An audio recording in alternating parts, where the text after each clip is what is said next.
राधे राधे। महर्षि दधीच। प्रजापति कर्दम की कन्या शांता से अथर्व ऋषि का विवाह हुआ था। उससे उन्हें एक परम तेजस्वी पुत्र हुआ, जिसका नाम उन्होंने दधीची रखा। दधीची जन्म से ही विरक्त एवं परम शिव भक्त थे। जब प्रजापति ने दक्ष ने अपने यज्ञ में शंकर जी का भाग नहीं रखा, तो महर्षि दधीच ने दक्ष को बहुत समझाया। दक्ष ने उनकी बात नहीं मानी। इससे यज्ञ मंडप से उठकर वे अपने आश्रम पर चले गए। अंत में सती के देह त्याग के बाद वीरभद्र ने उस यज्ञ का विध्वंस कर दिया। महर्षि दधीची बड़ी कठोर तपस्या कर रहे थे। इंद्र को लगा कि ये मेरा इंद्र पद छीनना चाहते हैं, इसीलिए उन्होंने कामदेव को और अलम्बुशा नामक एक सुंदरी अप्सरा को उनकी तपस्या में विघ्न डालने को भेजा।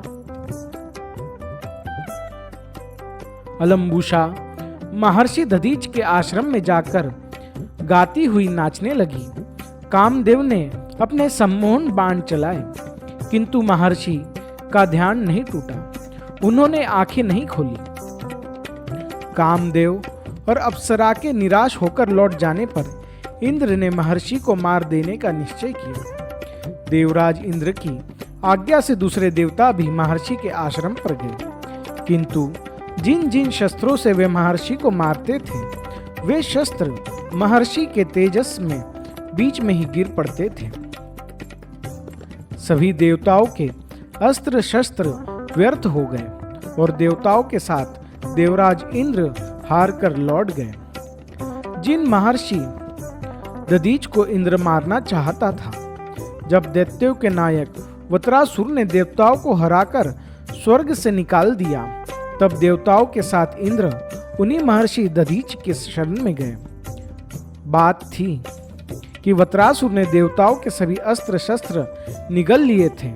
महर्षि दधीच की हड्डियों से बने वज्र को छोड़कर दूसरे किसी उपाय से वह मारा नहीं जा सकता था।